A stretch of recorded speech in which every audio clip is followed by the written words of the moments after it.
We are one episode away from the finale of season 2 of Foundation, and whew, this was a heavy, heavy episode.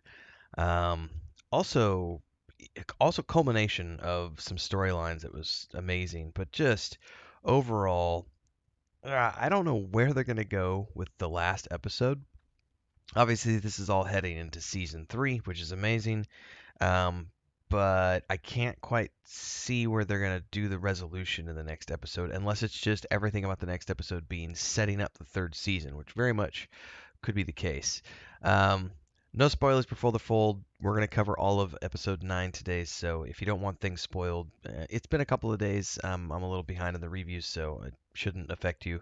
But just in case you haven't seen the episode yet, go watch it first, because I'm about to talk all the things and spoil it, because it's like 2:30 in the morning here, and I want to go to bed. I'm gonna take a sip of my coffee. That's your final warning. This acts as the countdown. So, at the beginning of this episode, we are going back in time 600 plus years to when Cleon was a child, and he was the son of the Empress and her husband, and grew up in a very spoiled state. Um, and his reality was definitely twisted and warped by that. He eventually comes across the sand painting, and by sheer chance and his obsession with puzzles, finds his way down into this tunnel to a chamber where essentially it shows Demerzel's body cut up into lots of little slices, vertical slices. And in the front slice is like a portion of her head, right? And he discovers this and he's fascinated by it, and then she starts speaking to him. And he realizes that, oh my god, this is a robot and it's still alive somehow in this animated state. So that begins this lifelong obsession of him coming here as a child and hearing stories from her, and her continually trying, to convince him, you're going to set me free. I know you're going to set me free. You're not like the rest, and she tells him this story of, I think she said, I think it was either 15, I think it was 18,000, not 15. It was like 18,000 years she's been around. She's been in this prison for 5,000 years. Tells him stories of old Earth, the robot uprising, all these things. He grows into manhood and still has not released her. And eventually he comes to her on the day when he is going to become emperor. And he's a young man at this point in the role of Day. And they have this conversation, and she pleads with him to not be like the others. Please set me free. And he's like, no, I'm going to be emperor, and I have to deal with all this crap, and I'm throwing away my freedom. And why should you be free if I can't be free? Flash forward to years later, and he is now empire. And he comes in and does restore her to her body. But then he puts her within a energy cell and keeps her there as a prisoner essentially. But he still keeps coming to her for stories and explains to her, I can't set you free. And the story continues to him becoming an old man and her still believing that one day he'll set her free. And he comes down as an old man, as Dusk, and tells her that he's called this marriage off that was going to happen, and he wants her to be his queen. And he brings down the energy shield, and she steps forward, and for just a minute, you think, oh my god, this is going to end in a, like, this is why she loves him. He set her free, and that's why she stayed with him all of these years. And so as she steps out of the energy cell, the tone shifts immediately.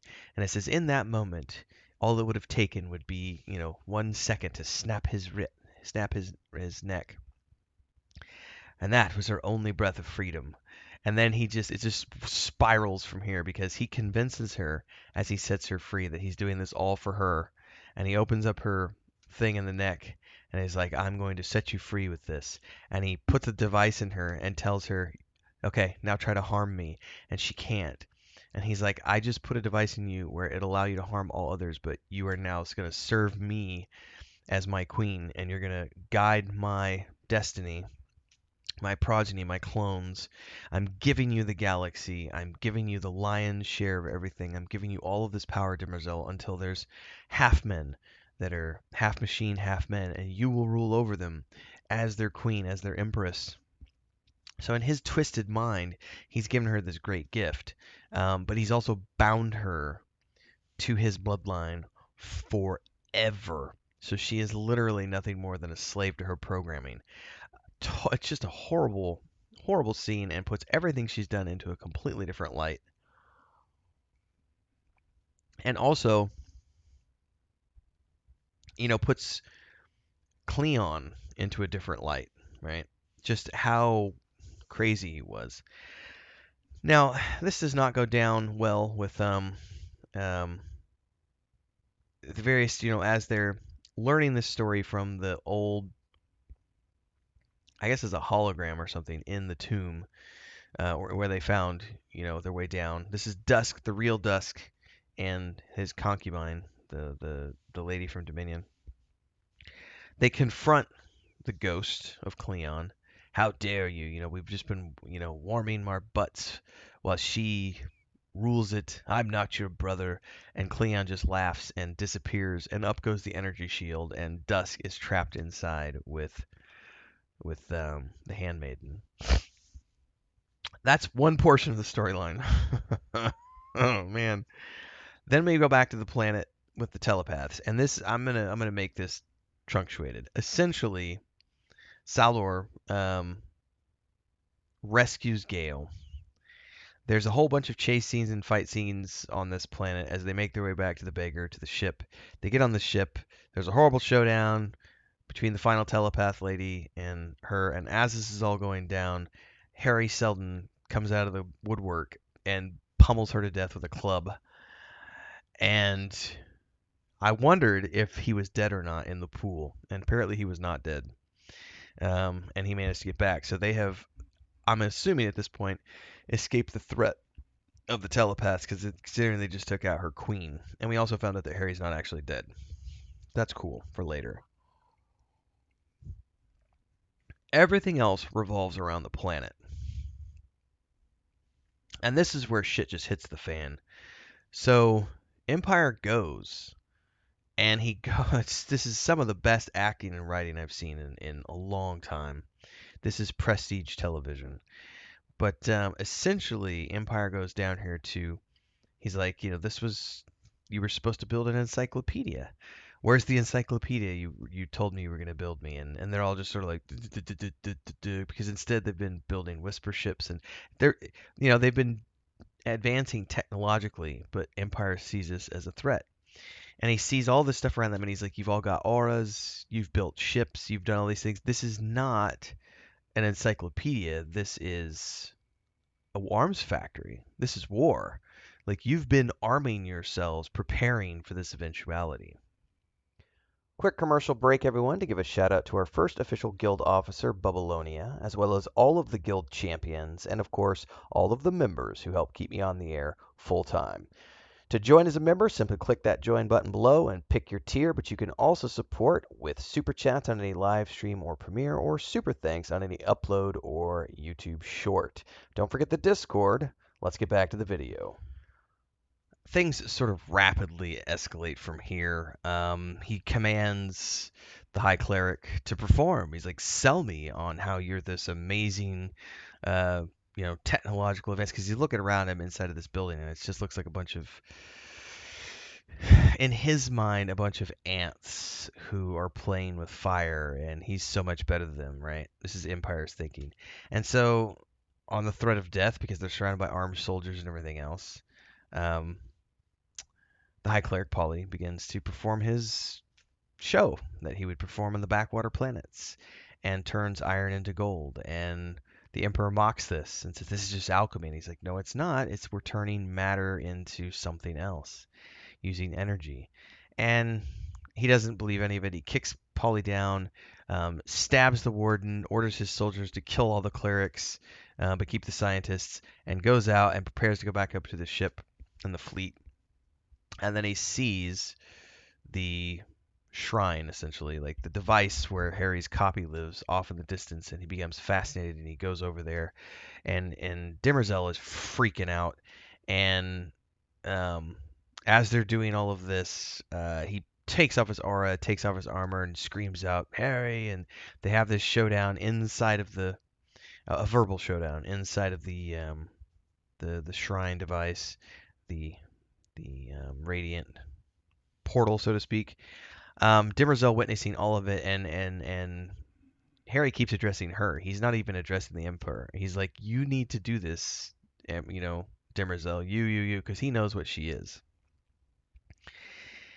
And all of this leads to um, the Empire having a mental breakdown, essentially, and just going on a rage quest. And they come out, and he goes up to the ship and demands that they're going to bring the Invictus down on the planet, destroy the planet in a singularity, and kill everyone, all the innocents and everything. And when when this happens, they're walking down the hall. This is a fascinating, which is it's gonna be very interesting to see what happens next episode. As they're storming in the halls of this battleship, and Empire is feeling very full of himself, Demerzel pauses. She hears something, and then she just stops, and she looks to the side, and then she kind of looks up, and you can see her processing, and then she tells Empire, "I'm sorry, there's something at the palace I must attend to." And he gets all upset, and she's like, "Many times I have left you, and in your formative years, and because of that, I think that's the reason why you're a flawed specimen and why you've become what you've become." And he loses his shit. And he's like, "What have I become? I have done all of these things. I am taking control of the galaxy." And she goes, "No, you are just a sperm," flailing his flagella around, convinced that it means something complex. And she just walks away. And she just bails and leaves him in the middle of this. Um, so in her mind, he's already dead weight.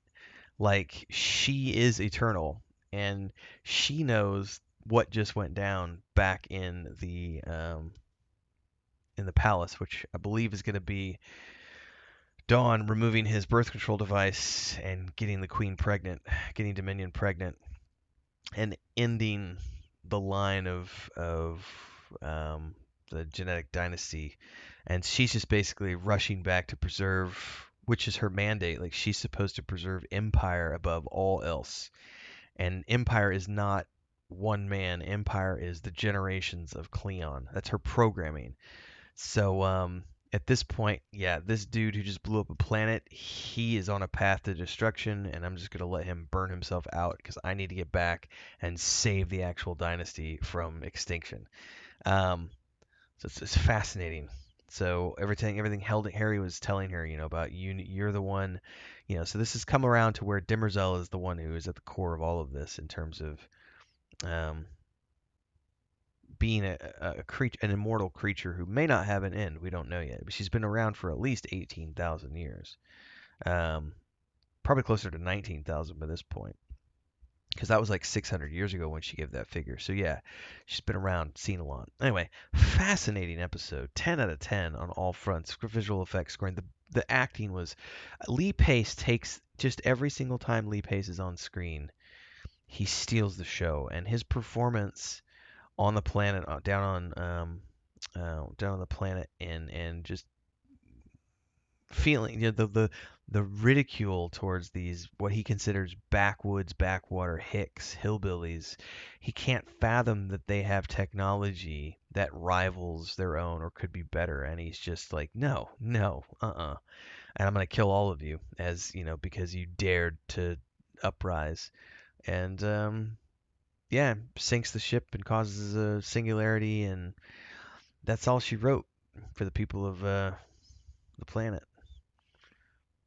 One more episode to go. Can't wait to see where this goes. Let me know your thoughts down in the comments below. Like, subscribe, hit the bell icon. See everybody next week for the season finale. Till then, happy viewing, everybody.